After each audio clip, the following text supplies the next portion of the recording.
Syracuse is back at home after an impressive 2-0 start to the opening weekend, looking to make it 3 for the first time since 2019-20. Hello and welcome inside Drumlin's Tennis Center. I'm Jared Johnston alongside Philip Galati. This is an impressive matchup for Syracuse that has some history against a Cornell team that's just an hour down the road. Yeah, and this Big Red team is going through a little bit of a rebuilding phase. Meanwhile, Syracuse, with only 6 players on the roster, has had a very strong start to the season. And for Cornell, the player at the #1 position is probably the most threatening because she's had a history against Syracuse, defeating Polina Kozareva and Victoria Konopatskaya in the fall. Yeah, and Lan Mi's history of success comes from her swinging motion. It's so unpredictable, generates so much topspin. You don't know where the ball's going to land until it's already behind you. On the other side for Syracuse, powerful hitting from the #2 singles player Zeynep Erman, probably one of the best baseline hitters of last weekend. And head coach for the Orange, Eunice Lamam, says they've been working on her positioning the most, and that's been crucial with such a small roster to have somebody with her strength and her power back to full strength. And for Syracuse, they've had a good week of practice, especially preparing the doubles for this week, Phil. That's what they're getting into first, but here's how the whole match will transpire. Right, the doubles is best of 3, and you get 1 point, and then meanwhile, each individual singles match is another point. So if you win doubles, you only need to win half of the singles matches to take the duel. And for that, it's best 2 out of 3, and for Syracuse, starting out with its opening pairing, this is the one that's been kept the same since the start of the season in Mayuka Komodo and Zeynep Erman. The big switch is at #2 doubles. Really, Phil, I guess you could chalk that up to the fact that Shiori Ito and Polina Kozareva had the lone loss at the 3 spot last time out against Boston University, and now 2 and 3 make a swap. So now we'll head over to court #1 with the #1 doubles pairing.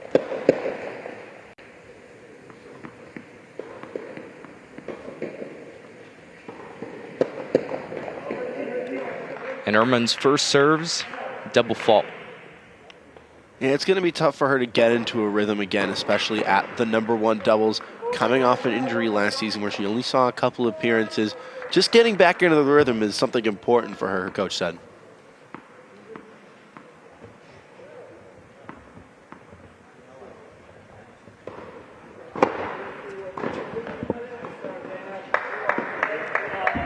Syracuse down low 15. They get even up at 15 apiece. Strong first serve with that placement.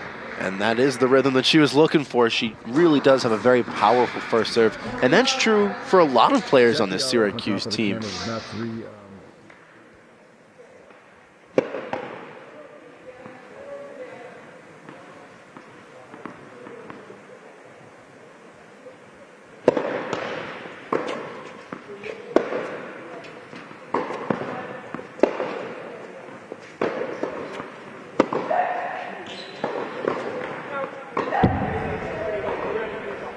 That was Stein trying to pick out that alley, but just wide. Syracuse up 30-15. Talked about the power on Erman's serve and how she wanted to set plays up. Her coach, Eunice Lamam, says that's when she's best, finding that consistency. And that's really what she's done to start the season, but those little errors can get you if you keep getting those double faults. So far recovering from that.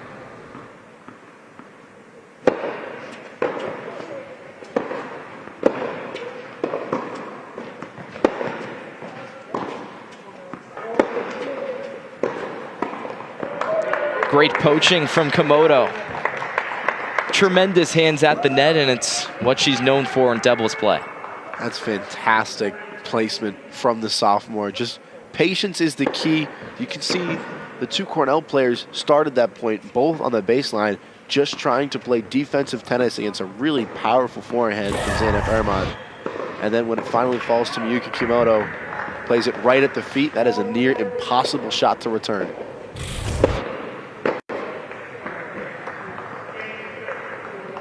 First service out from Erman, and second one's up.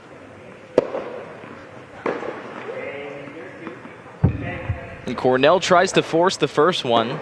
Syracuse clinches the first game. They'll go to the bench, switch sides on the odd number. It's a solid start for Syracuse. Seemed like Cornell was just chasing after that first point, Phil. Yeah, the only point for Cornell was that double fault to start the match. This is a pairing that's newer this season, but so far has been working very well together. You have Zeynep Erman, who is a powerful baseline hitter, and Miyuki Kimoto, who is a master of defensive tennis, which on a hard court is so much more difficult to do. So I really like this pairing, and only one game in, but still working very well together.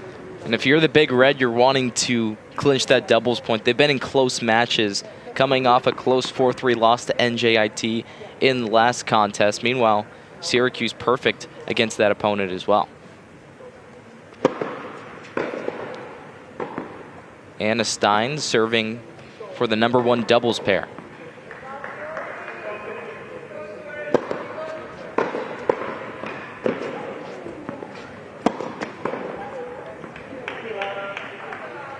That's really tough from Miyuki Kimoto. I was very impressed as how she managed to get that first shot back right at her feet. As I mentioned earlier, really tough to do. Just unfortunate on that second one.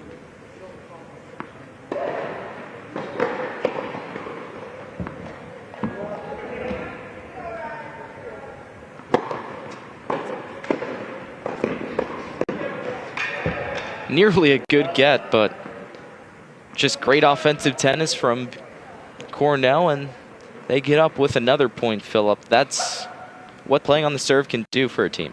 And Alexander Savu just trying to get into the swing of things at the net. It happened on the last point too, really. The first bite of the apple was easily returnable, and the second one is the winner that puts the point away.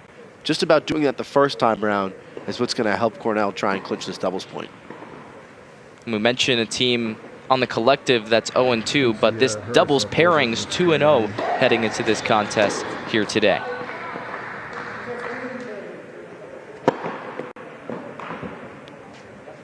That's just called out. Nearly looked like a first serve ace for Stein. Second serve coming.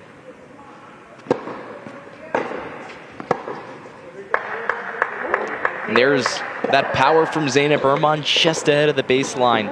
Syracuse gets one back. Again, forcing Stein after the serve to play deep. A long looping ball over the net, getting a lot of clearance from the tape. That's going to help force Cornell on the back foot, and that's where that power comes in, like you mentioned.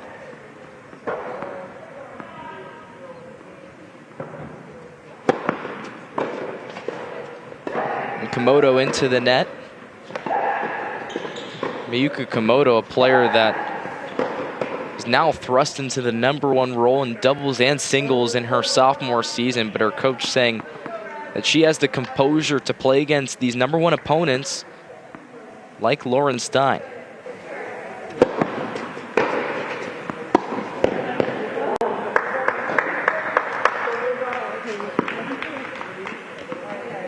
Stein just starting that backhand a little bit late. That's what happened on the other point that Syracuse has won in this game thus far. Just got to start that rotation a little bit earlier. Close that racket head. So if you're Syracuse, how do you approach this point when you were down by 2 on the break? Now a chance to at least even it up at deuce. It's counterintuitive, but play defensive tennis. Bit of luck as well there. Looked as if Savu wasn't at all set with her feet. And here's where it gets interesting now that it goes back to Erman on her stronger forehand side. Toss maybe a little bit behind her, and Miyuki Kimoto's backhand is actually her stronger shot. So it makes sense that it's deuce.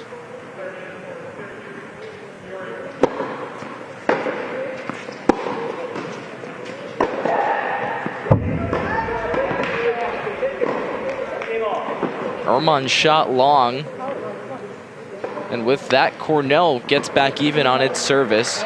No ad scoring here. That's the way it's been done the entire season, Philip. Basically the decision on the coaches when it comes to match play. And so now at 1 apiece, it's Miyuki Komodo to serve.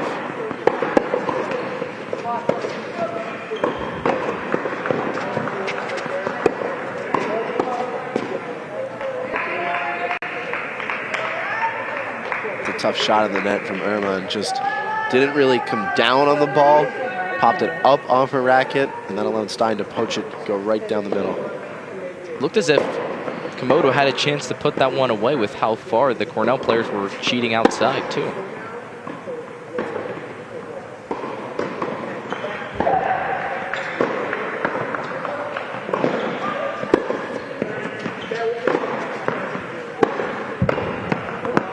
put away from Erman.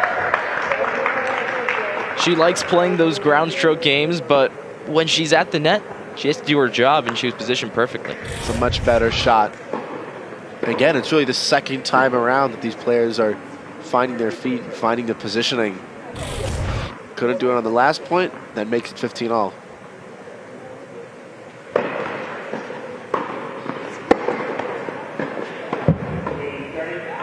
Just a hop off the tape.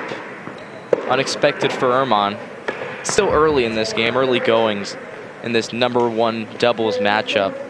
It's a Syracuse pairing coming off a 6-1 win against Boston University. They took care of business against the Terriers here inside Drumlins. Now back at 30-all, Syracuse gets an unforced error to go its way.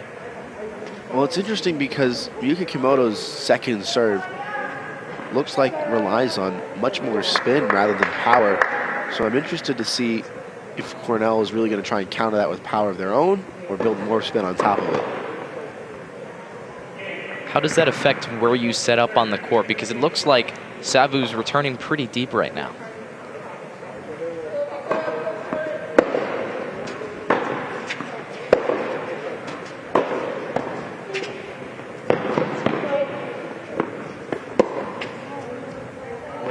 Actually, on the serve, she stepped up a little bit and tried to go for power to counteract that spin. And then once the rally went underway, she backed off a little bit.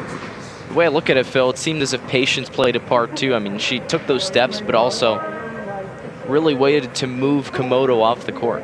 And it's early in the match, and it's early in the duel. Duels can go on for 2, 3, sometimes 4 hours. So patience is a virtue.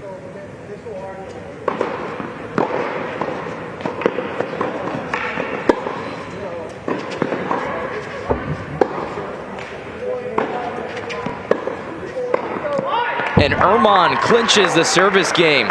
Another emphatic winner, and Syracuse goes up 2-1.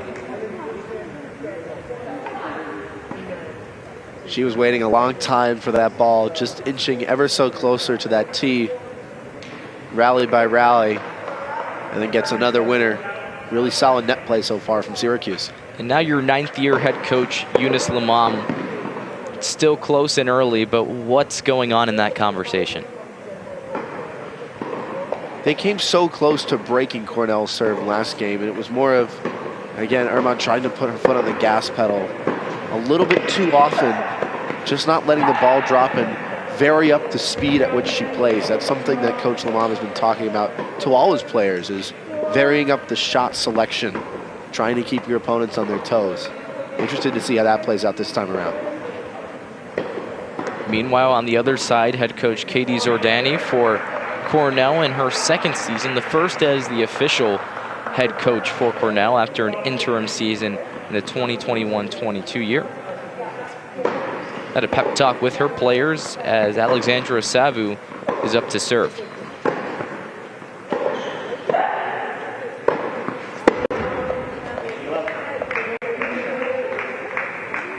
Solid serve placement down the middle, but Erman knows she's got to do a little bit better with that return. So what went wrong there? It looked as if she didn't even get under the ball at all. Didn't get under the ball, and it also looked like it came pretty close to the frame of her racket rather than trying to place it in the middle of the strings.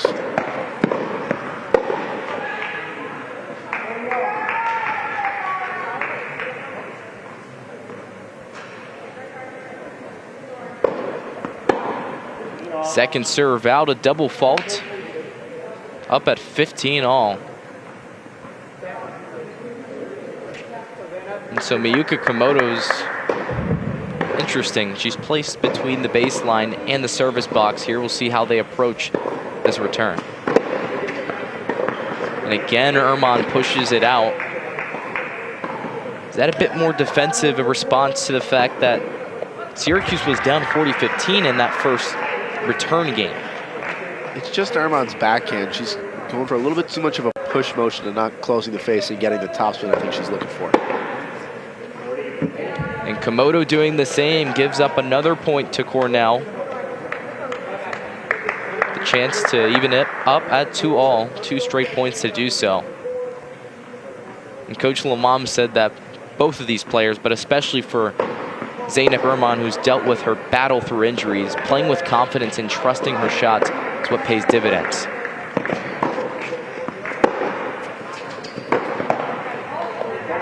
She had it. She was so close. Sold that shot down the middle, and Komodo took the bait and then just couldn't clear the tape down the alley. That's the price you pay when you want to poach a little once in a while. Watch Komodo's movement, trying to read the body language, that open stance forehand. Does well to earn the deuce. Syracuse brings it to deuce. It looks like they'll go to Komodo because she has the stronger backhand.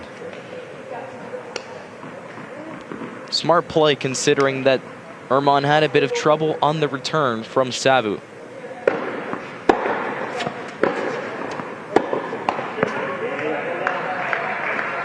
And Komodo can't guide that one over.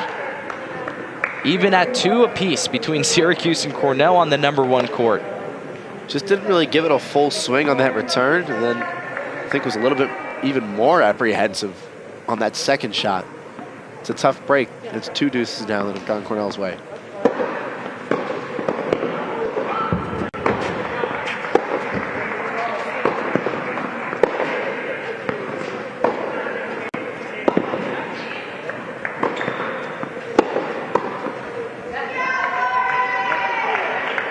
Great movement from Zeynep Erman, brushed aside by a great Cornell counterpunch there. Those forehands pushing Erman off the court. And off the screen, too. Well, oh, there she is. Just tries to play a recovery shot so she can retreat back to the center of the baseline. Well poached by Stein.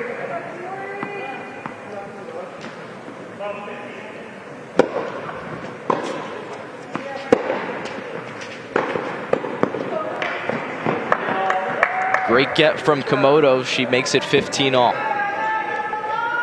We saw that a little bit earlier. Komodo trying to charge down that center stripe. This time just a little bit more hesitant. That allows her to set her feet and readjust.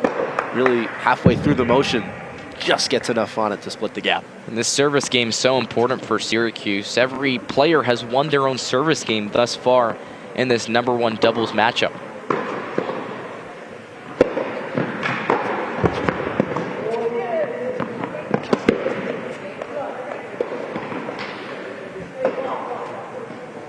Let is called as another ball rolled onto the court during the run of play, so the point will be replayed. It's interesting because lets aren't given on the net touch on a serve in college tennis, but if there's the other application of the let, yes, that is applicable, and the point will be replayed. So there's some bizarre rules in college tennis. Just plain and simple. But it's a heck of a lot of fun to watch. Back at 15-all on the second serve.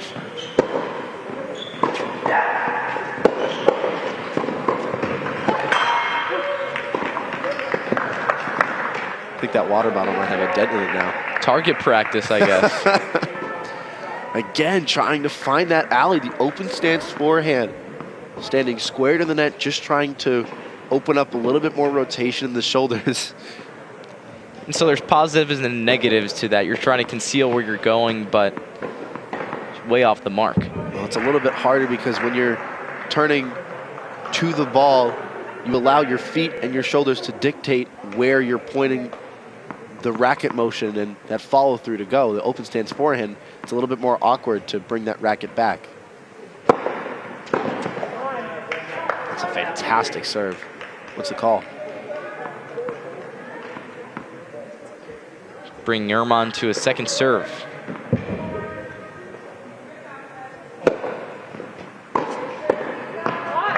Great put away from Komodo. And that's routine for her. Just not a lot of power on that return from Stein. Again, these backhand returns is what's been giving really both sets of players trouble so far. Syracuse in position with this service game, 40-15.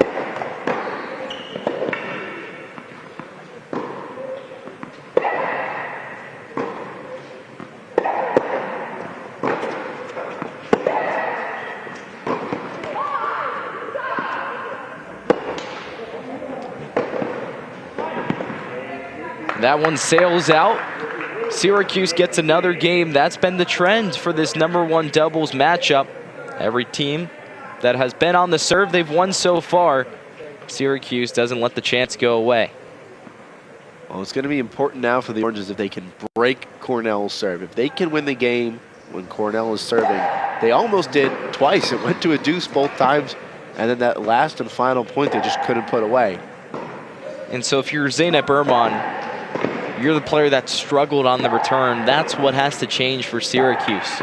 And that's what looked like when Coach Usamam was miming that backhand return, as we've talked about. If they can go through the motions with that a little bit better, I think they'll start to break the serve. It's interesting to look at because in the last matchup last week that Syracuse played against Boston University, it was really a routing for that #1 pairing. But so far, still at a deadlock. Meanwhile, on the other courts, it's #2 doubles matchup with Inez Fonte and Kanapatskaya way up at 4-1 over Emma Baker and Lan Mi. And at #3 doubles, Tanya Fan and Sonia Iantowska.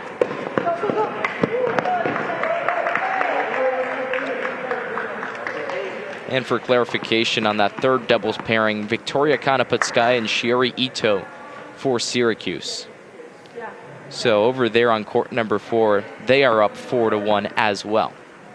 But here's Stein on the serve, 15 points down. First service out, up for the second one.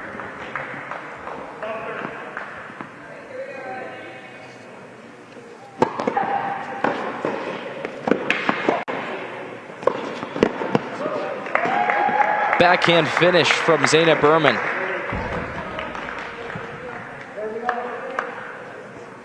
Those swings are always fantastic when you see, instead of a volley at the net, it's a forehand. Or a backhand, for that matter. Stein really tried her best to keep that point alive, and again, pure power. No real substitute for it on hard court tennis.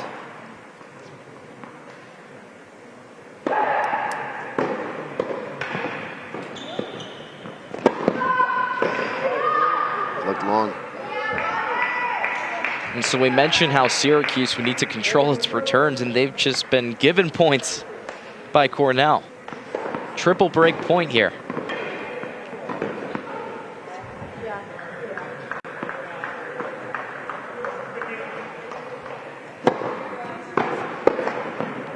Another unforced error by Cornell, and Syracuse, the clean sweep of points on the first break of this set, up 4-2.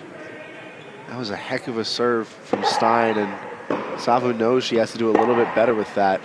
We really should be talking about 40-15, but it's a much-deserved break for Syracuse.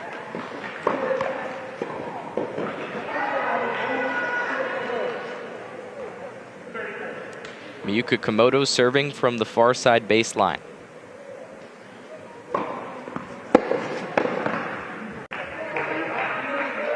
Erman straight into the net. Now both teams pitching in on those unforced errors. It's just simple things that you have to maneuver to fix that.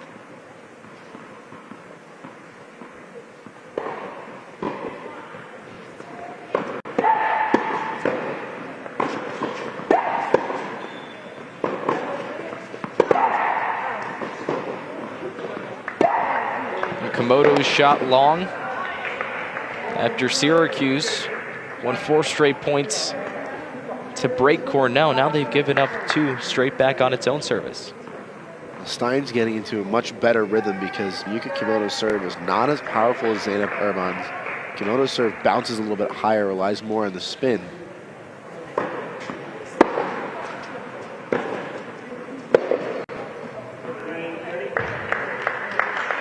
Savu spins too much of it. And it gets out wide. This chance really for Cornell to take advantage and get up on a break. Stein's been returning well against Syracuse. This is an important game. Cornell doesn't take this, they're one away.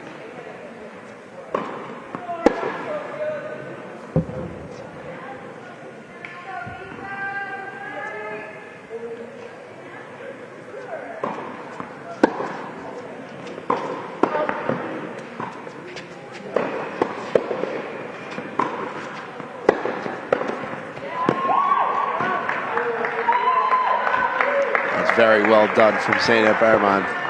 And Miyuki Kimoto as well, mixing up the shots as we talked about a little bit earlier. So down 30 love, Syracuse gets back to 30 all. And that's what Erman's worked on with her game from time to time, is after she made that backhand volley straight into the net, she gets another one, and that's perfectly placed. It's a big motto for Syracuse tennis: control the controllables, and that's every part of a swing, whether it's your step, where it comes off the racket, and that's what she did there.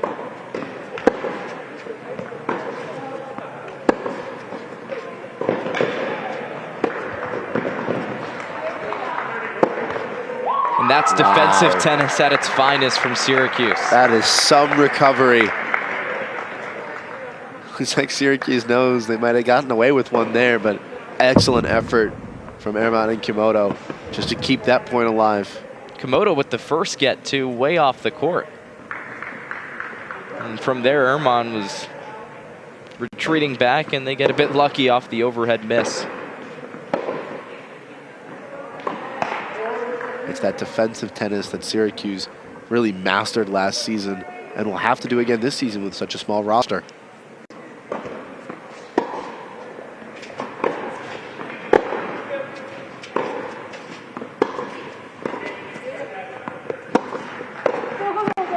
And that was there for the taking for Zeynep Erman. And Syracuse, after it looked like might have relinquished a game to Cornell, get up with a hefty advantage at 5-2. That's really well played to take that game. It looked like a miscommunication there from Stein and Savu. Savu wanted to poach it at the net, and Stein said let it bounce, and then just couldn't get to it. Zeynep Erman putting a lot of spin on the ball at the net. She's been a player that's been playing for the moment. After last season in the spring, she had only played 2 doubles matches in her entirety, really, and only won one of them. So 2-0 heading into this contest here tonight, en route to get a third one if you're Zeynep Erman. Her parents were in town last weekend as well, Philip, so she's been impressing for them, her coach, the fans as well inside Drumlin's Tennis Center. Good recovery from Syracuse to get ahead with 3 straight games. And she's been sorely missed, as it looks like that's going to be conceded on court 1. The match is retired, as on court 2 and court 4, there are the number 2 and number 3 doubles pairings finishing their matches, basically. Kanapetskaya and Ito, the third doubles pairing, winning 6-1 over Fenn and Iantaska. And on the number 2 pairing, it's Kozyreva and Fonte taking care of it. Syracuse gets the doubles point.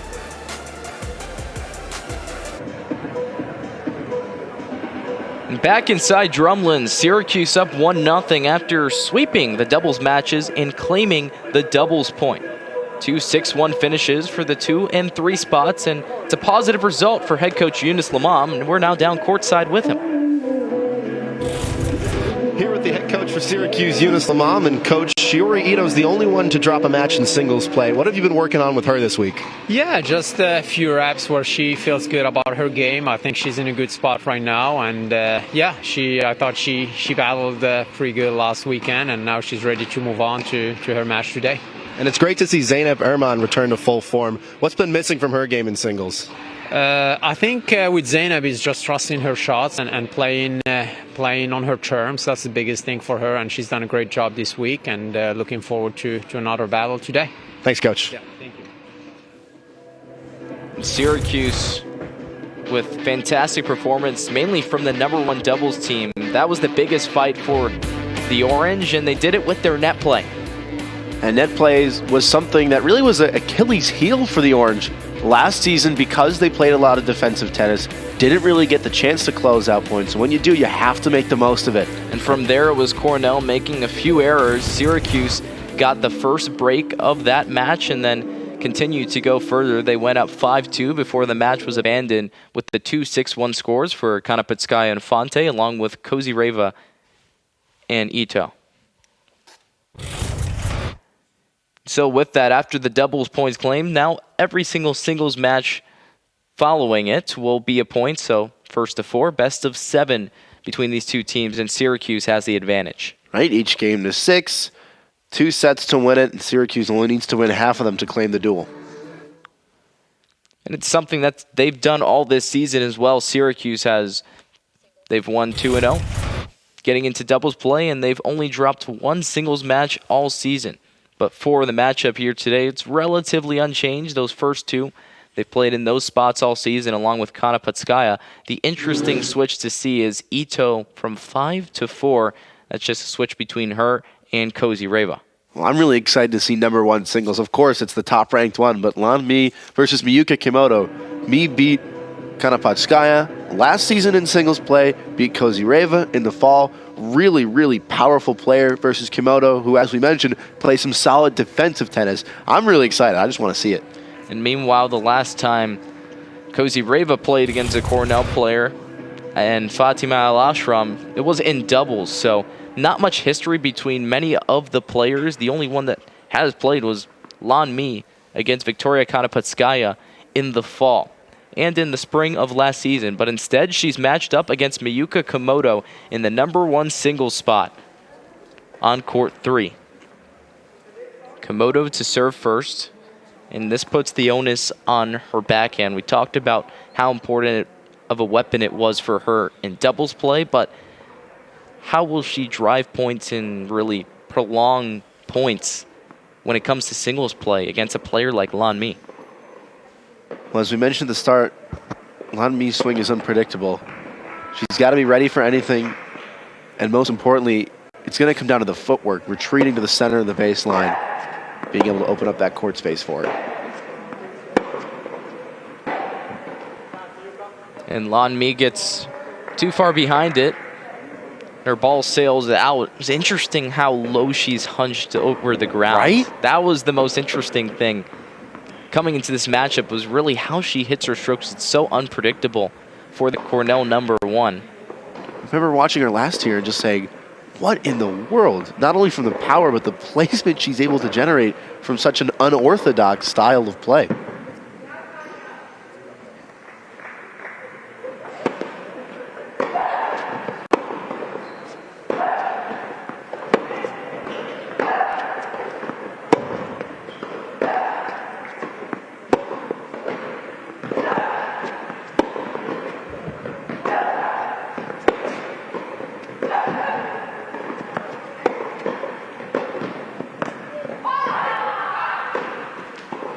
Just too far behind Kimoto. That is such a difficult shot. Running backwards, placing a racket pretty much on the ground, trying to get the ball to bounce a millimeter or 2 before it hits a racket. That way it takes all the speed off of it and just jumps the gun a little bit. It's also so difficult when Lan Mi is hitting the ball so flat over the net.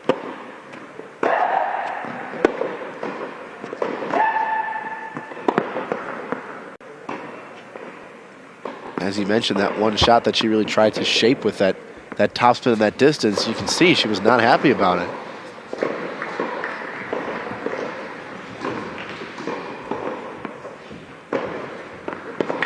And so Kimoto on the serve, up 30-15.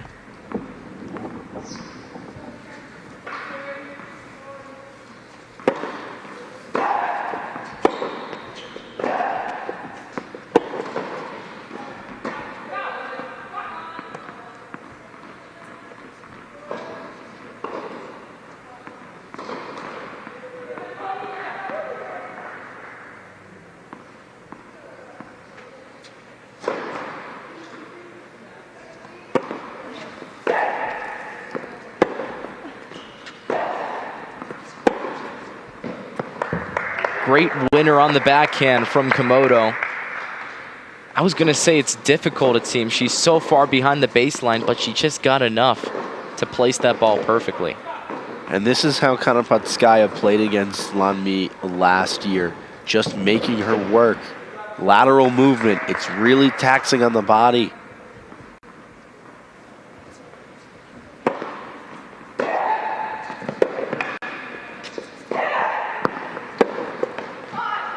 And that stumble there just put Kimoto back, now up to deuce. Just couldn't recover her footwork after she tripped there on her backhand side.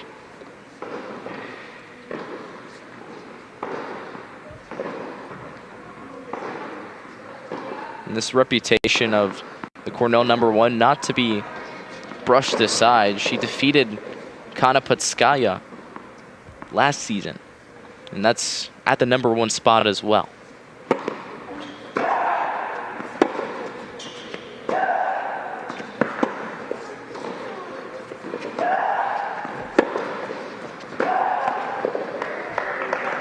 And Syracuse holds on. Komodo with the first game of this match, and she holds on to her serve.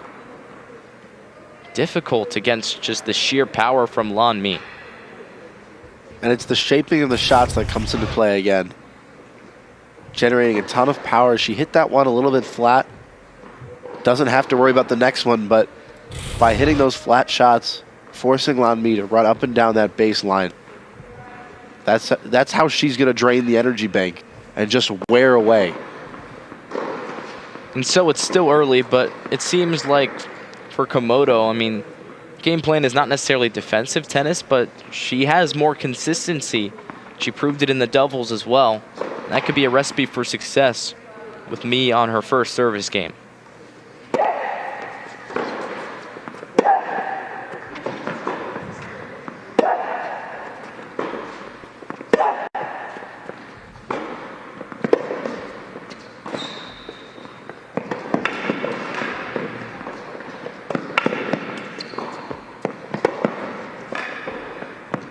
Oh my goodness. That's an incredible point. That is absolutely fantastic. Komodo with some solid net play. Lan Mi doing everything she could to keep that rally alive.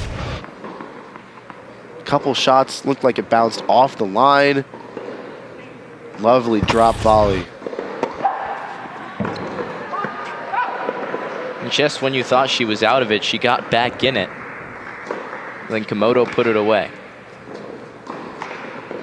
Watch her serve motion too. When she finishes that serving stroke, the racket comes all the way down and then back up again above her shoulders.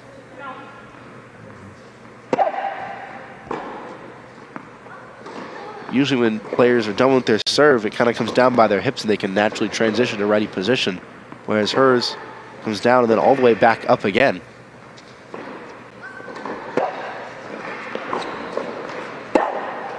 Is it taxing though? Because it doesn't seem like she's getting as much power as other players would like to get on her serves, and that is to the advantage of Komodo.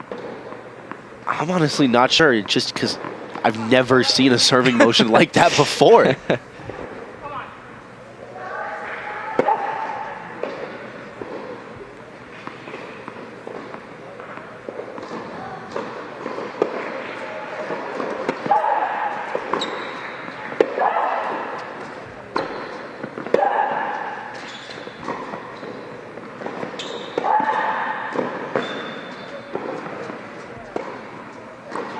Meep gets the put away.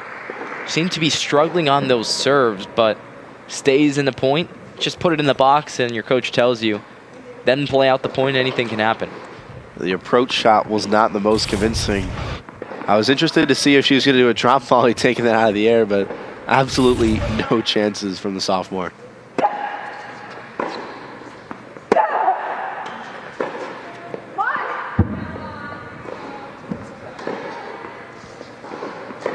Shot out behind the baseline, and Mi up to try to even it up at 1 apiece.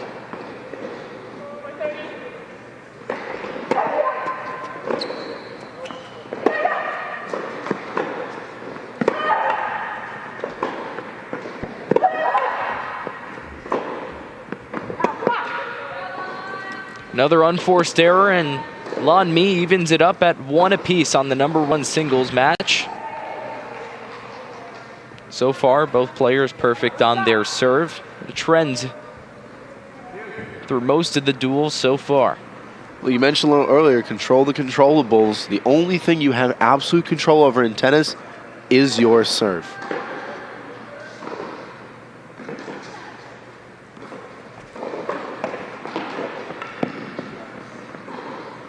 Komodo gets a lot of luck there. It's quite the fortunate bounce. Again, you mentioned earlier, let points for serves off the net are played out, which is unusual to say the least, but Komodo will happily take 15 love. You win some, you lose some in those instances. And there's the lose some. There you go.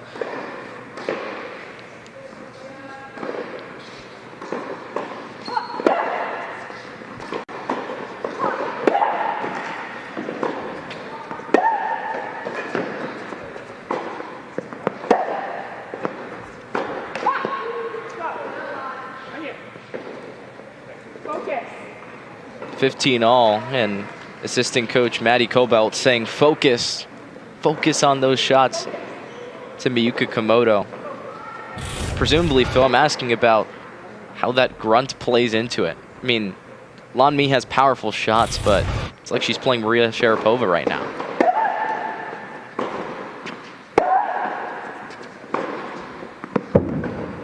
Of course, this is a question that a lot of people have about tennis when they're watching it for the first time. Some youth academies across the world actually teach constricting your breathing tube when you're going through that motion because it helps to contract the muscles a little bit better and tune into that point of contact with the ball. But the other side of it, as you mentioned, is the mental aspect. Of course, it's a little bit distracting. You got to learn to play through it.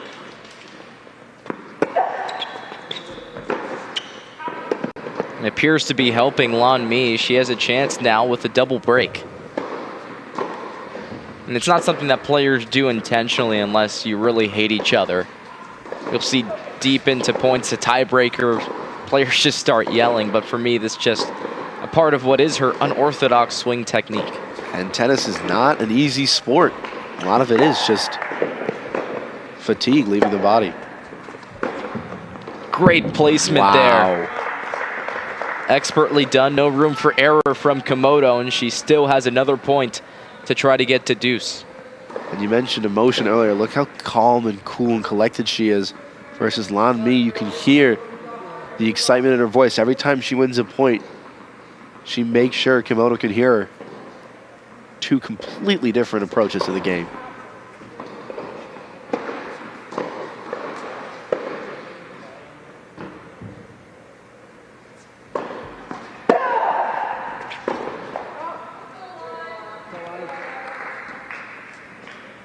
And Komodo upset with herself there. She gives up a break to Lan Mi. Cornell #1 goes up 2-1. And for me, it's a player that poses a challenge, probably one of the strongest challenges Komodo has faced so far.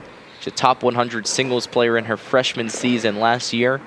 Meanwhile, Komodo is the player, like as you mentioned, who matured a lot from her freshman season, but still has some time to grow. I mean, being thrust into that first position, you're learning on the fly. Exactly, and something that recruiters and tennis fans alike will look at before a player's first couple years in college is their ITF ranking, their junior ITF ranking. Lan Mi achieved a career high of 78th in the world. Miyuka Komodo couldn't crack the top 400. So really, it speaks to the different levels of play that they've experienced before college, but now it's a little bit of a clean slate, especially with a head coach like Eunice Lamab, who's so experienced. It also speaks to the recruiting pathways that both teams have brought together. Eunice Lamam, despite not having a new recruit this season, 6 returning players, that's all that's on the roster, has really adopted a successful world approach.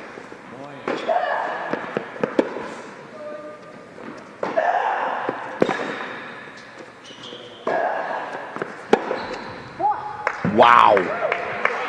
Get out of here with that. That's incredible. And that's how you dish it back to Lan Mi after dropping your service game. First point, a backhand winner down the line. A pure power backhand from Komodo. Not a shot she uses often, but places that so shallow with so much speed. It's incredible.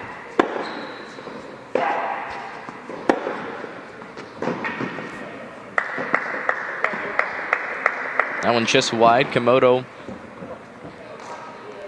gets up. And Mi's serving from love 30.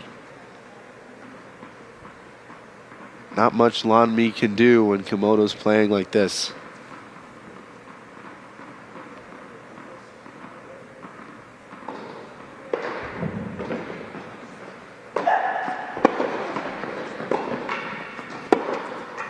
Oh my goodness! Wow. That's the old reverse, isn't it? When you think someone's going to go cross-court and you just put it right back where they came from. Look at the reaction. Just another day at the office.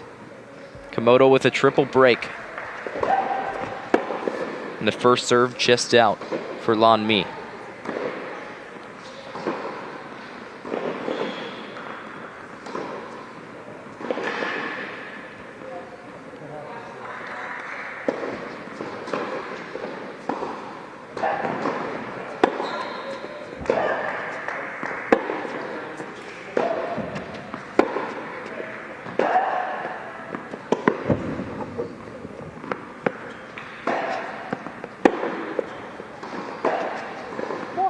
And Komodo forces it out.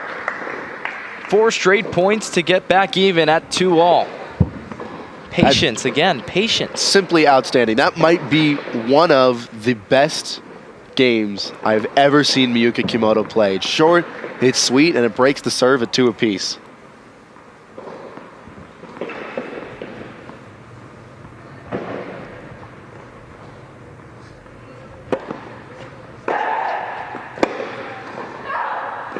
She just shanks that It's one. announcer's curse. I feel bad. No, and it happens to the best of every player. And we talked about the let coming off the net. One's in, one's out. One's off the frame. That's tennis. It's a marathon, not a sprint.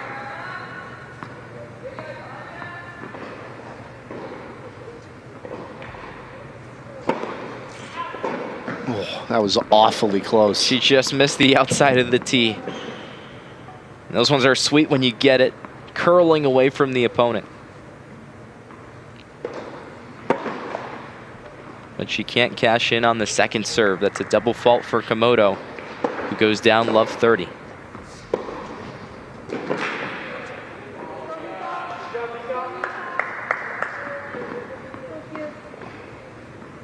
Looks like she's hitting the serve a little bit more flat than she's used to. Wondering if she's going to start changing up that game plan now. Or not.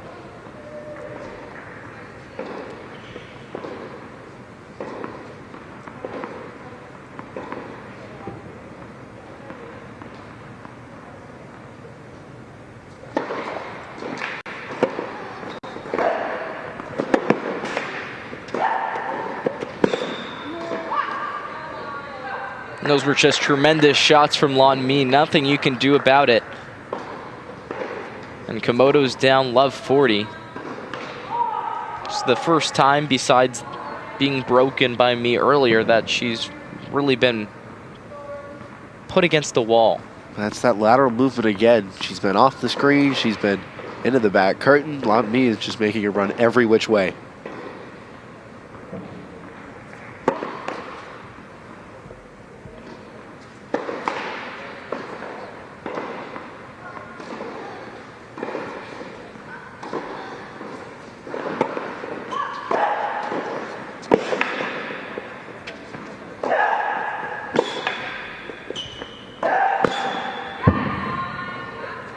What a response. Both players getting a dose of their own medicine. Closing out games in 40 straight points on breaks. Lan Mi stays up 3-2 over Komodo. After being broken, she breaks Komodo with fantastic offensive aggression. You can see Komodo just trying her hardest to keep that point alive, sliding for those tough shots, which is not easy on the feet on a hard court as compared to clay. And Komodo undefeated in 2022 in her debut as the #1 singles player, already having 2 matches under her belt. Really was eased into that role through the fall season. Syracuse had runs in the ITAs. So she'll be battling from 3-2 down. Meanwhile, the rest of the courts, Syracuse is really taking care of business. Zeynep Erman has been perfect against Lauren Stein. Kozyreva up 5-0 over Savu. One other close one that's something to keep an eye on is that number 3 singles matchup between Victoria Konopatskaya and Emma Baker. So those top 3 really close, besides Zeynep Erman, who's just been up really by a ton of games because of her service points that she's been able to claim, that strength from her. So something that Komodo might need in the future, down 3-2.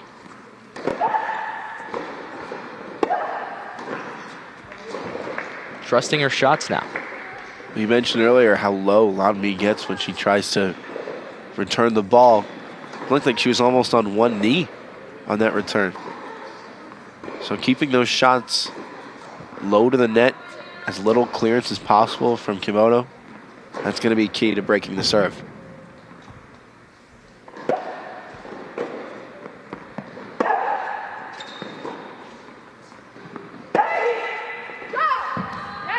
Lan Mi off her feet with a forehand winner. She's putting everything behind those shots. As I mentioned, Komodo had to keep those shots low. She didn't. Hit that looping recovery shot. Lan Mi took full advantage. Credit to the sophomore.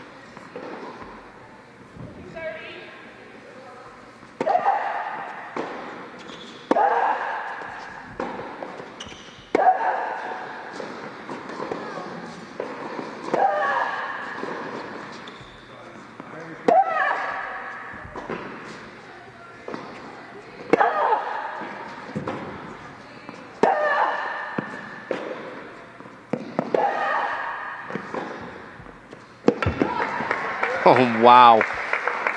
That's another really, really good rally.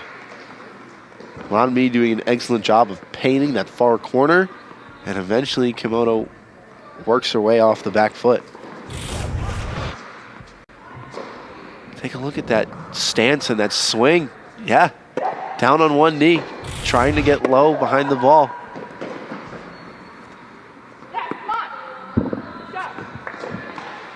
It's like she's doing yoga. She must be so flexible to be able to get into those positions. Well, it is a bizarre way to hit the ball, but the results speak for themselves.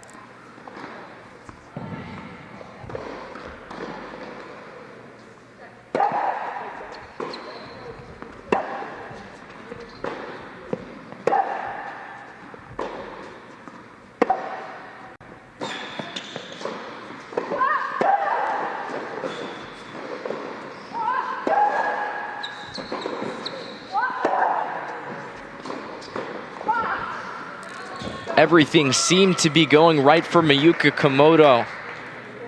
Great backhand recoveries deep into the base line, and from there, just that shot into the net. That was a really, really good shot from Komodo to push Lan Mi away from the net. And then the very next shot, she falters ever so slightly, and it's deuce again. It's an unforgiving sport.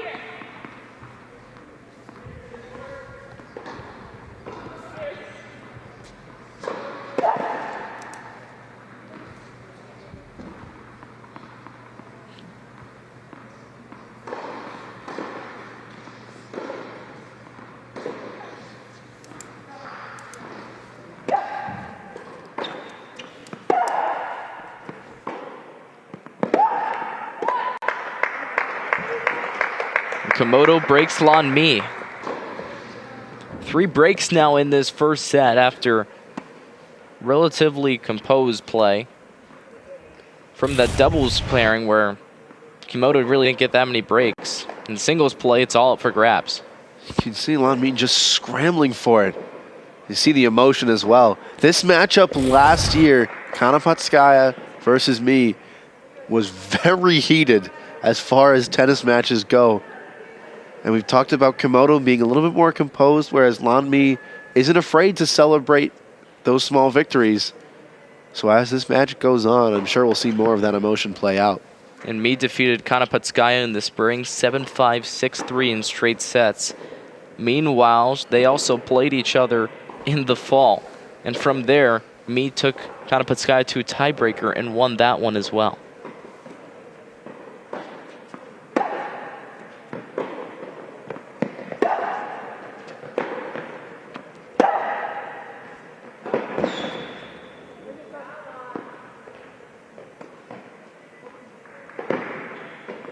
Oh. Komodo keeps playing the point.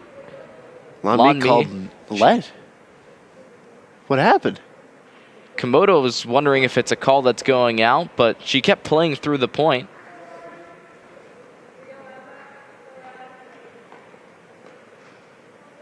There's no official ruling from the linesman, no official signal as to what has transpired. The one thing Komodo and Lamama are confused about is if she's pointing at her shot on the baseline.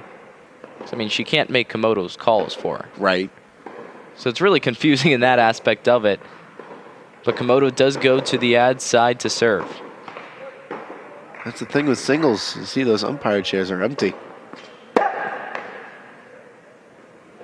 For the opening out of conference rounds, 3 ITA officials have been staffed for each match. So when it comes to singles play, they're hovering around, just shoring up things. But the doubles court's there in the chairs. Singles court, it depends from time to time. Kind of relies on that sportsmanship aspect.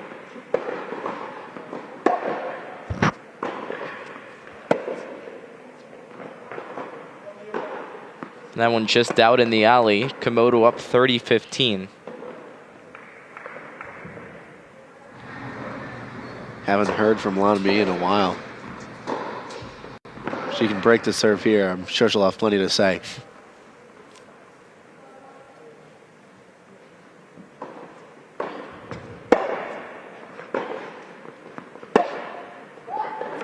Another backhand out wide. I mean, didn't look like she was centered around that at all. And it starts from the return point of the serve. When she gets in her right position, she puts one foot in front of the other, almost in like a ballet stance, rather than squaring both feet behind the baseline and just trying to get herself set.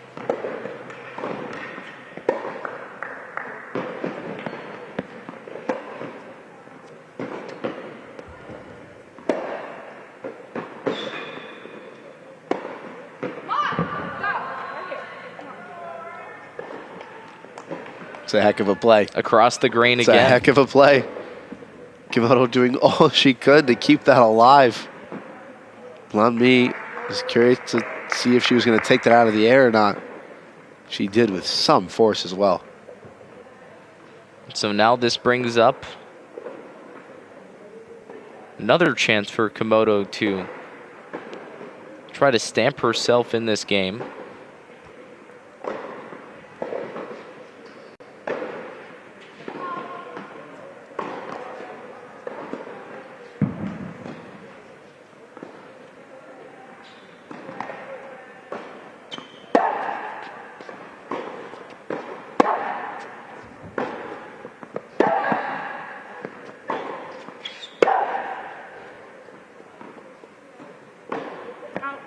Oh. She was going for it. Wow, yeah. No, Miyuka Komodo was playing offensive tennis with a capital O during that rally.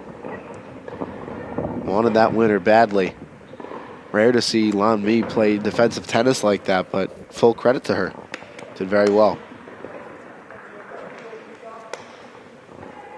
I guess Komodo's logic is 2 points to try to make it, because now she's at deuce. She's on the ad side again, and she had a strong serve there as well.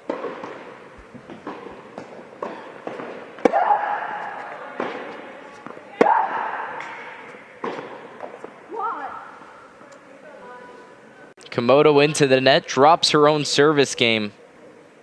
Back-to-back-to-back breaks from both players, and Lon Mi's up 4-3, and they switch sides. Those returns from Lon Mi is what makes her so dangerous.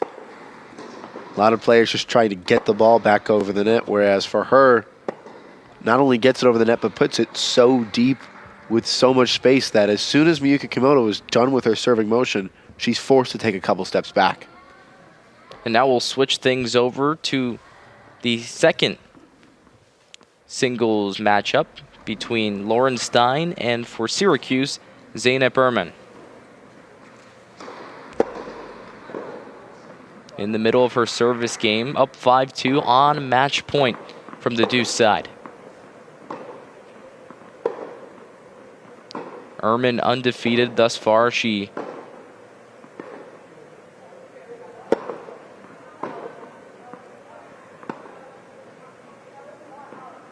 been pretty consistent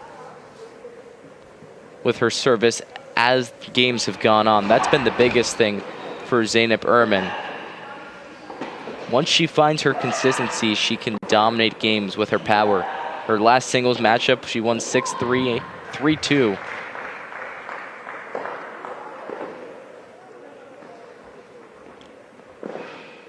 Some discussion of the call of that, but it looks like Stein's ready to serve anyways.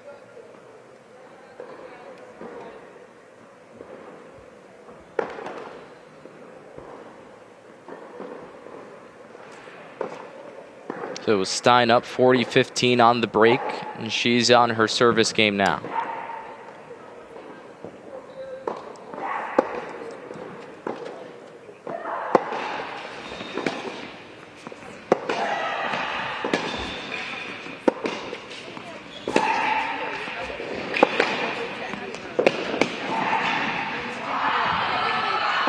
Ooh.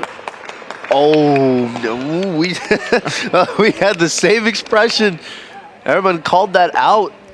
I don't know about that. The official wasn't really looking, if we're No. being honest, so. Again, that sportsmanship aspect. She saw it out. Looked close, that's for sure. That first serve just behind the box.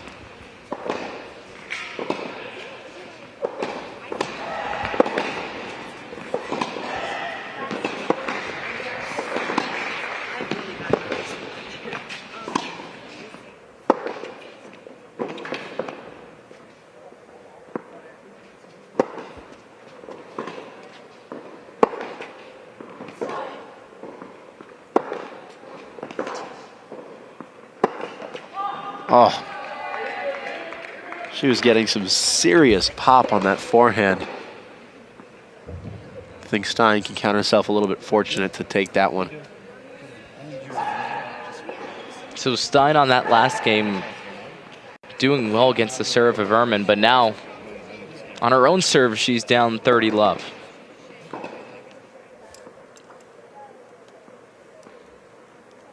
Or actually 15 all. Phil, I'm forgetting that first call of the game. And we also had the score flip the first time at 5-2. It was Stein at 40-15 who broke Ehrman on her serve. Tennis scoring is confusing, you know? I mean, we've both been watching tennis for a little while, and it still can be tough to keep up with things. And even with just a 2-game lead in this set, it's far from over.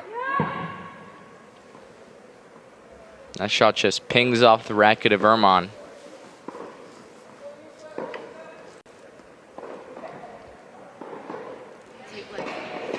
Out of play, she's down 30-15. Stein up on the serve.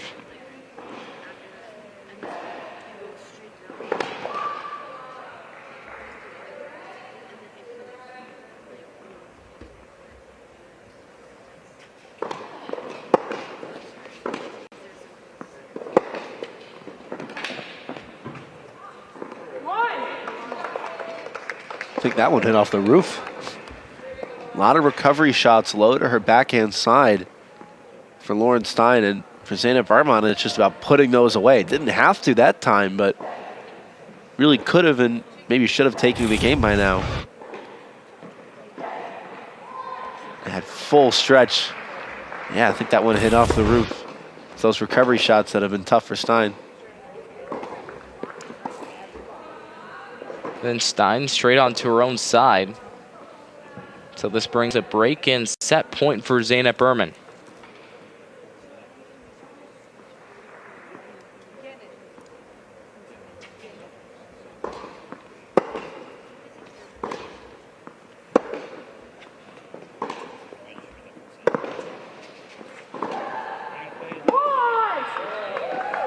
And that's Ehrman closing out the first set.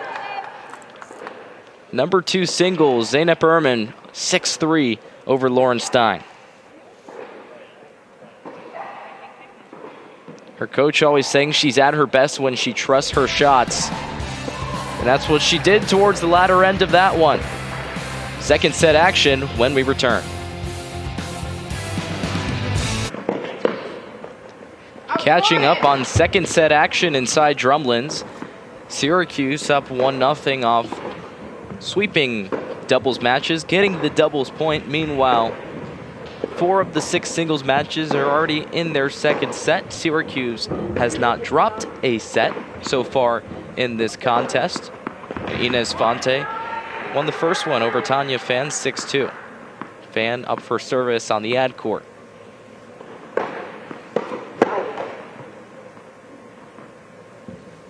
Interesting for Fan versus Fonte. The dichotomy of this matchup is so different.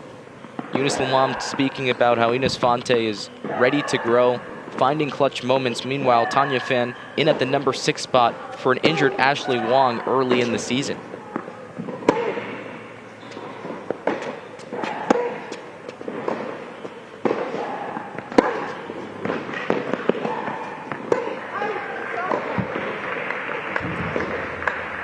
It's a really good get by Fonte to keep that rally alive, and Fan knows she has to do a little bit better with that.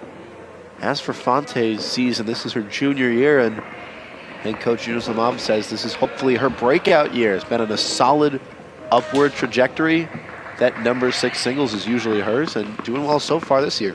Fan, just a freshman, only 0-1 in the season. She lost to Irene Cotero of NJIT in 3 sets. Meanwhile, for Inez Fonte, that was a player that she swept in straight sets.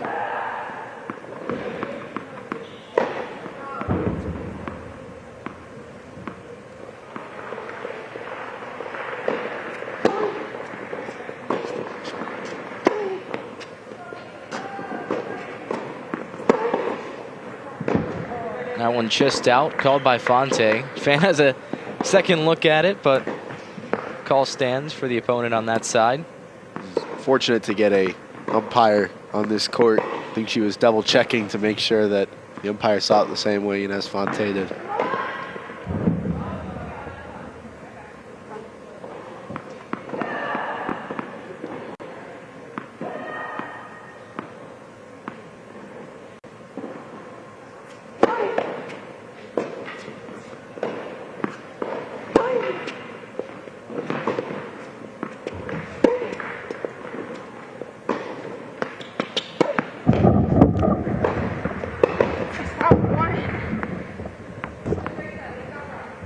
Fonte's overhead out. She's pushing Fan into the tarps there behind the court. Talk about leaving it all out there. Great work.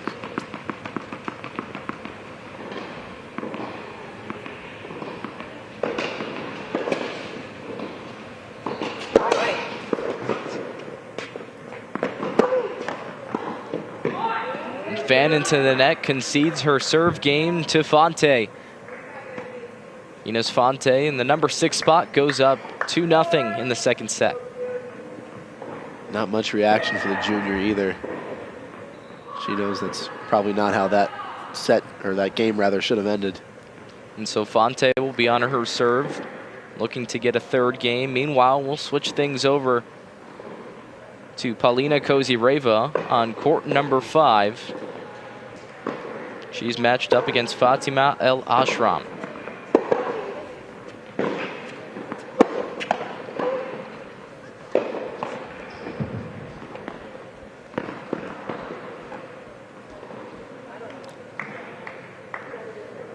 Or El Ashram in the number 5 spot. So Alexandra Savu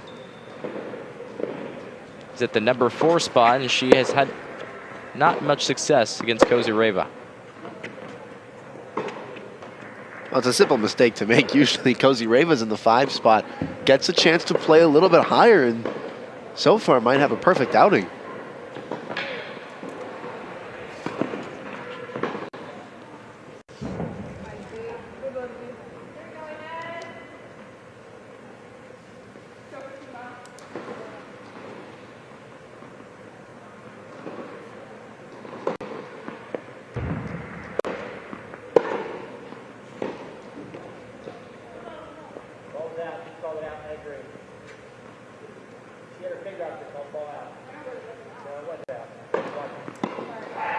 like there's some disagreement on court 6 too.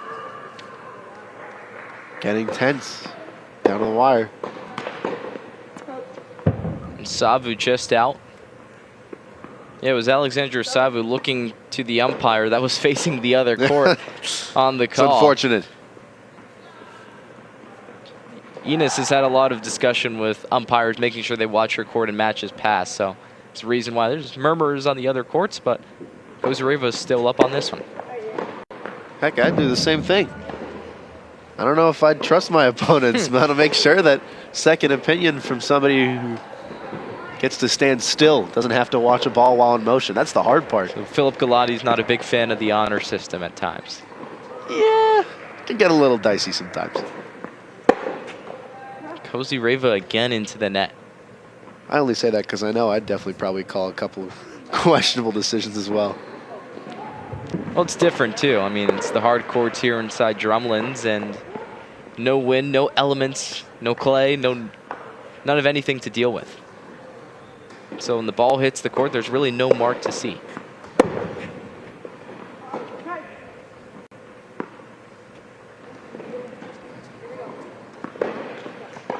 I jinxed it again. Thought Kozareva would go 6-0, 6-0. Instead, it's a good fight from Savu. Mentioned it earlier, never really out in a tennis match until that final ball.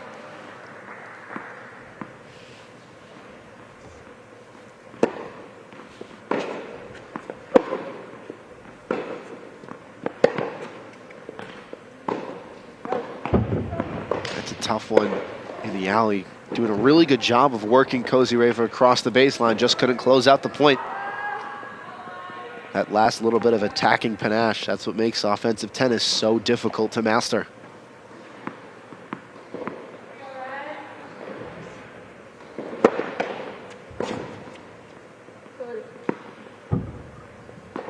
Kozareva with a hand up an apology as well, because the tape took so much speed off that serve, and we've talked about it before, you play those in college tennis.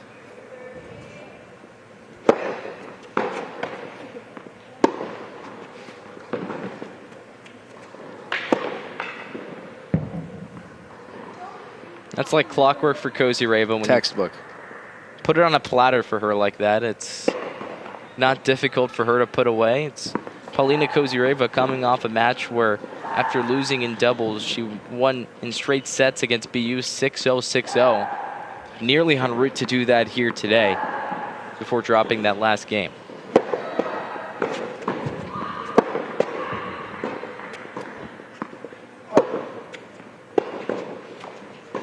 She varies her shots so well. The shot before that almost looked like it was off the baseline itself, and then the next one into the service box. It's a well-deserved point number 2 for Syracuse. Kozareva closes out the match 6-0, 6-1. Reminiscent of a player who had 8 straight wins to start 2022 a season ago. This year, perfect 3-0 through 2023. Now we're shifting things to court 1 with the number 5 singles matchup, Shiori Ito against Fatima El Ashram.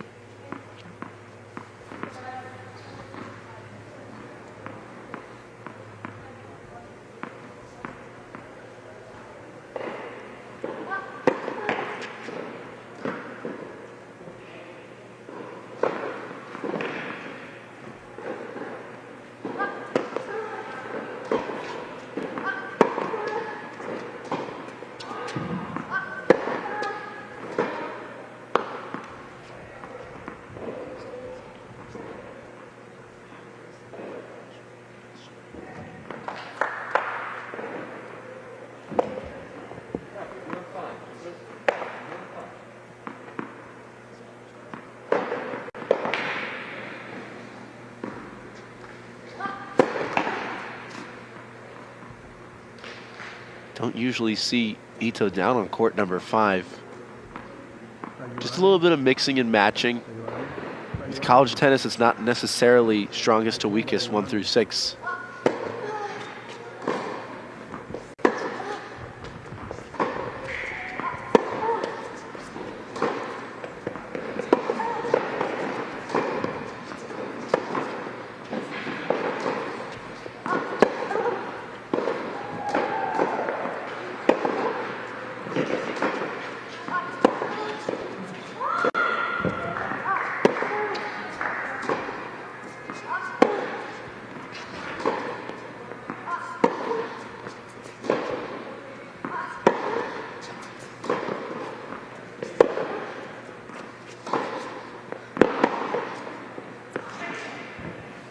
One of the longest points of the day, but Shiori Ito can't hold on. It's well played. I was waiting for either player really to go down the line. Both content to keep the rally alive. Hit it over the lowest part of the net, which is right in the middle, cross court. And then finally, it looks like Tanya Fan tries to go down the line, and Ito can't keep the return in play.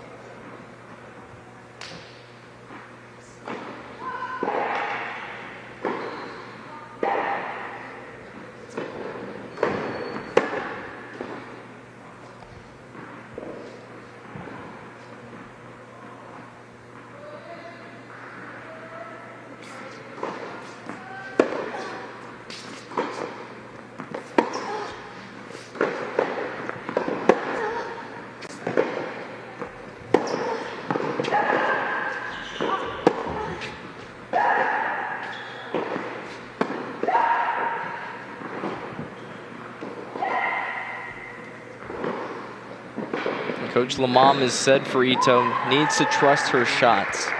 She's always getting in those long rallies, focusing on consistency. She can't be the player that makes the first mistake. And it's been a growing process for the sophomore. I'm surprised to see her so apprehensive to play on the front foot, because usually she's pretty solid at the net. Really hasn't had the chance to play those approach shots and close out those points just yet.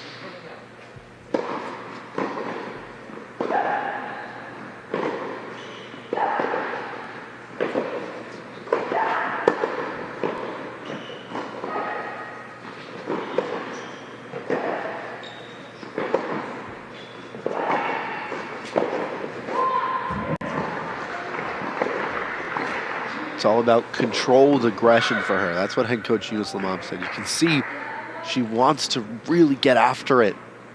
Sometimes just not catching it sweetly or not choosing the right time and place to put the power she does on the ball. Just got to work on that a little bit. Fatigue may be coming into a factor as well, especially after the first set going 6-2 her way.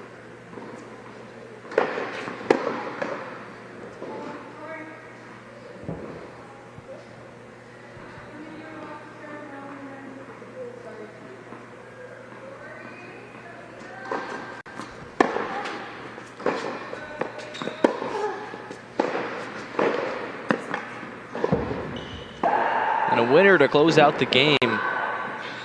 Fan up 3-2, and for Shiori Ito, it's just deja vu. She won her last first set against BU, the matchup last week. She also won 6-2. You have to guess what happened from there. Loses her second set, lets the game get out of control, and lost the tiebreaker. Her assistant coach telling her, you can't let that happen again. You can't be shaken out of a result. And head coach Eunice Lamam said she really just needs confidence after winning that first set and collapsing. That's the biggest thing, taking that confidence into the second set when your opponent is going to mount a response. Right now, she's in the exact position she was last week, where she was handed her first loss of the season. And she's told just to get a little bit lower, get a little bit more behind the ball. On a couple of those forehands, it looked like she was bringing up her racket at a little bit too high of an angle, a little bit too sharp of an angle, making that ball loop way over the net, rather than finding a sort of middle ground between power and topspin.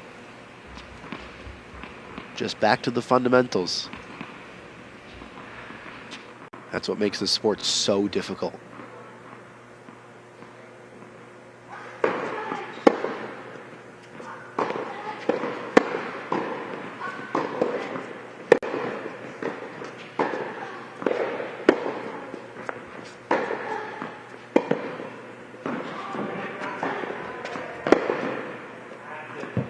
And that's the Shiori Ito they want. Goes up 15-love. In her last year's spring season, 11 wins tied for the team lead, and that's the start she kind of wants to get off to this season, improving on her freshman campaign. Really snatching at that point. Just a lot of power coming from that wrist motion.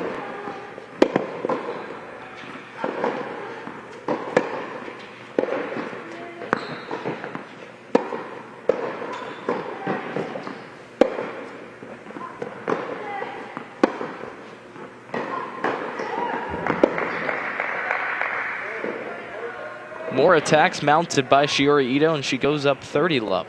I mean, there's the aggressive tennis you want to see. The last few games, not so much, letting her opponent creep back into it.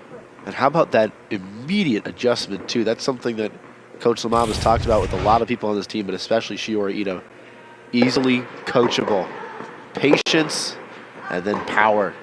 1-2 punch. And Fan responds with a winner of her own. That's a really difficult shot to place that so shallow in the court. And gives Ito no chance at returning it.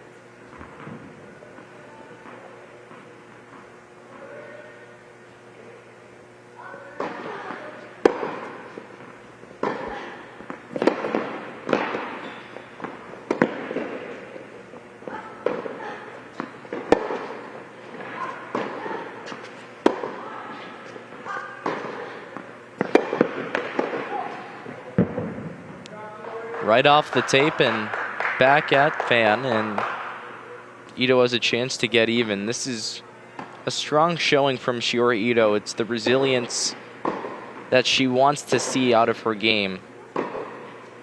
She was on the back foot from that overhead, and rather than try and just swat at it as she might have done earlier in this set, she took her time, reset herself, played good defensive tennis.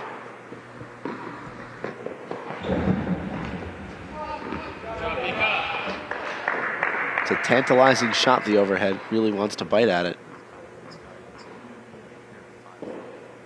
Shows a lot of experience to let that drop a little bit. It pays off.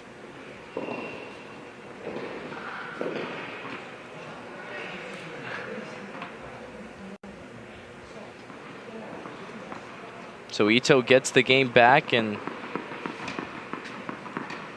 tosses the tennis balls the other way. It's Fan's turn to serve. So she counters back with her service game. Now the return game's a bit different. Trying to approach when you play defense, when you play offense.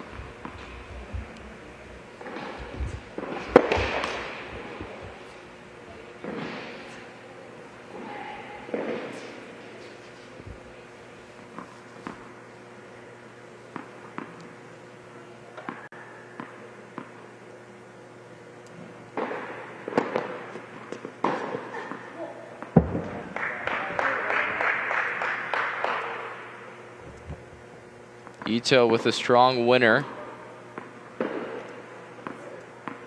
Fans down love 15.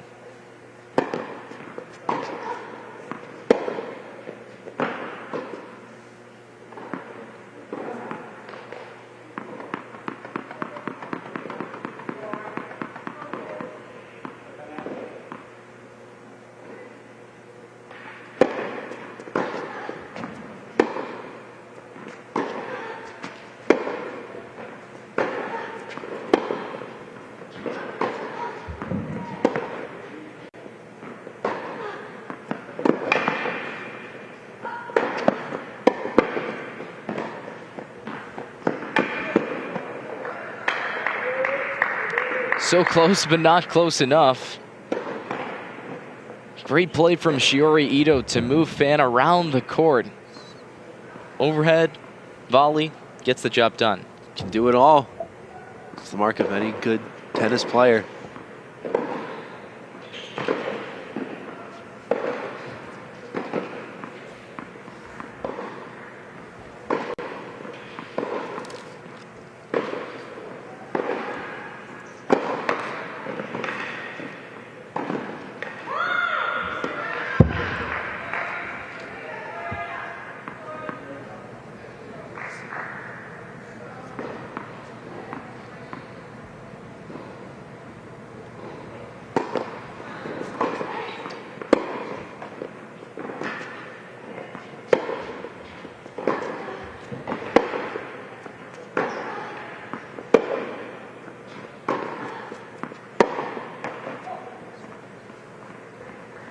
Fan into the net. Ito with a chance to break. And ultimately, she gets it. So Ito up 4-3 in the second set. looking to close out that number 5 singles matchup. Shiri Ito looking to pile it on. Syracuse already has a singles victory on the day. Maybe the number 5 pairing do it as well.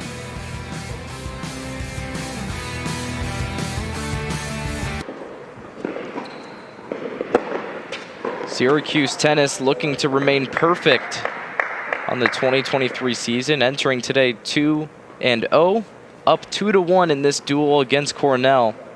Victoria Konopatskaya aiming to close the first set out against Emma Baker.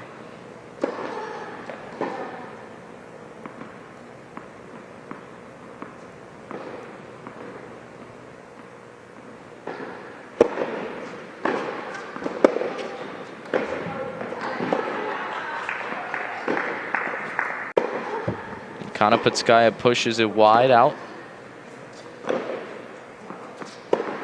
She's down 30-40. It's an interesting matchup for Baker, the freshman, versus Konopatskaya, the All-American freshman, just 2 seasons ago.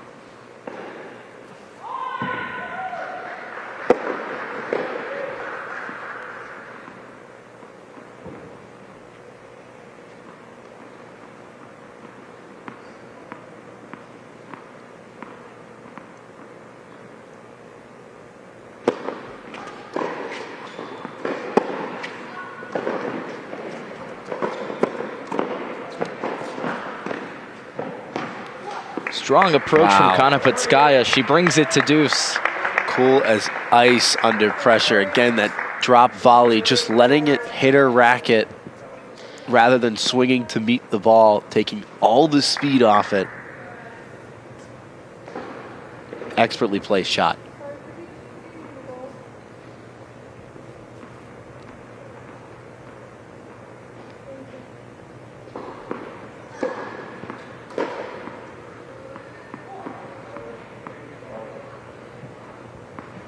Konopatskaya serving for the first set.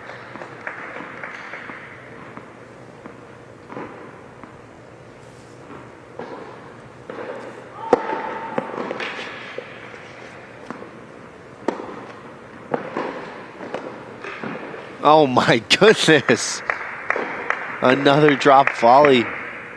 Thought it was going to go the same place as the last one, and that's how she sold it with the body motion, but switches it up right at the last second. That's fantastic. And that's how it's done for Konopatskaya in the number 3 spot. Gets the first set 7-5 over Emma Baker.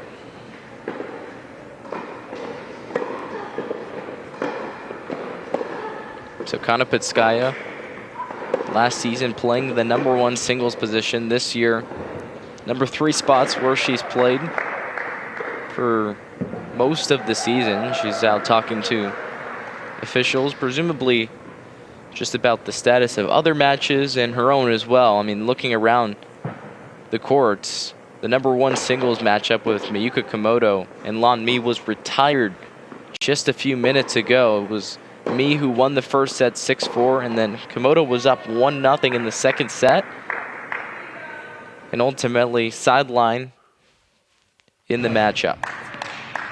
So Komodo had to retire that matchup. It's unfortunate for her in the number 1 position, but it drops a point to Cornell. Syracuse is up 2-1 in that regard.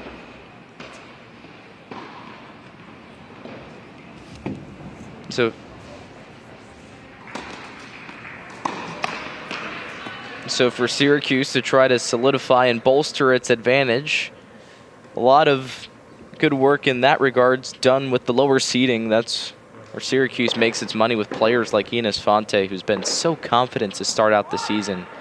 6-2 in the first set, up 5-2 now. Closed out a lot of duels last season. She knows she can put the Orange in a very good spot with one more game going her way. Coach Lamam saying one of her defining moments of last season, the clinching matchup in a 4-3 win over FSU.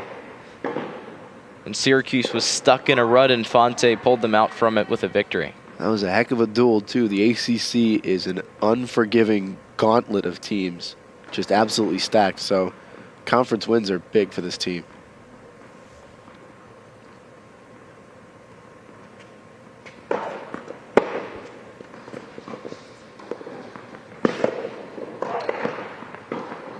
just out. Fonte racing to that drop shot.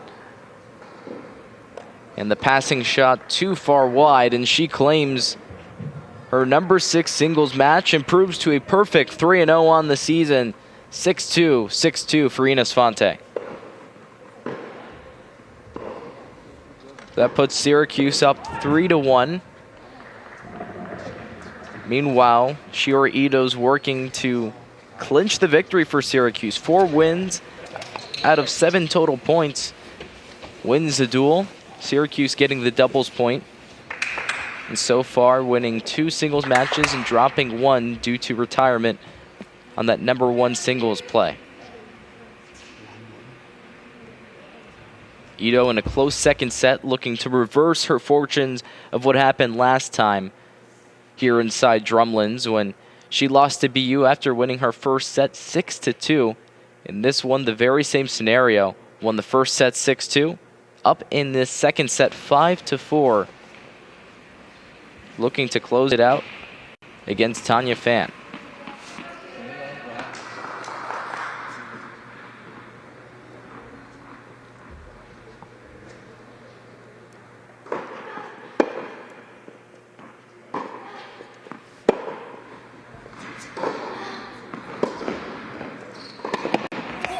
Relentless from Shiori Ito. Can't do anything about that when the ball's placed right on the tape. That's really, really well done, and tough to stop her momentum before she touches the net, too. If you touch the net, you concede the point.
Fan misses, and Ito profits from it.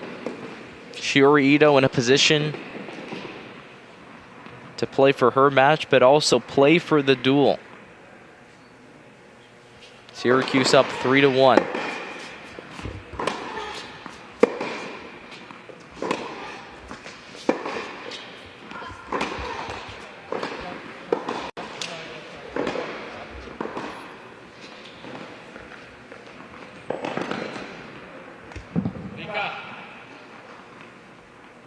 Tanya Fan has done really well trying to climb back into the second set, but ultimately needs to give that little bit more.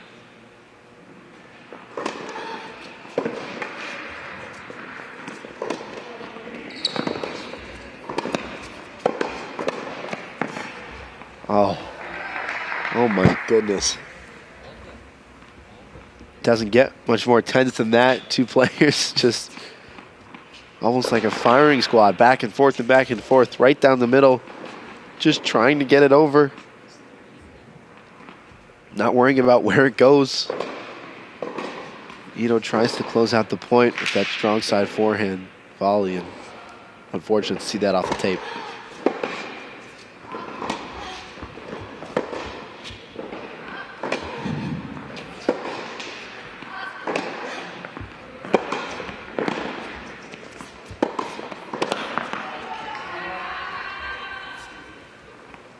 Wow. Ito's been aggressive all game. And it changed after she was down 3-2 in the set. Every single game since then, watching around the other courts, when you take a glance at Shiori Ito, she's hitting the serve and volley. She's hitting her baseline approach and a volley. Just pancaked the racket a little bit. Didn't open the face, and that's 2 rare mistakes at the net for the sophomore. Game, set, match on the ace from Shiori Ito. She wins her match. She wins the duel for the Orange. 6-2, 6-4 from the number 5 singles spot. What a way to respond from that net play. Incredible serve. Bounce back week for Shiori Ito, but smooth sailing for the rest of the team, collecting 4 points to Cornell's 1. Syracuse improves to 3-0 inside Drumlins and 3-0 at home. Thanks so much for joining us here for Syracuse Tennis. Jared Johnston alongside Philip Galati. Glad to join you for the broadcast here today. The Orange will be back in action against Delaware on Sunday.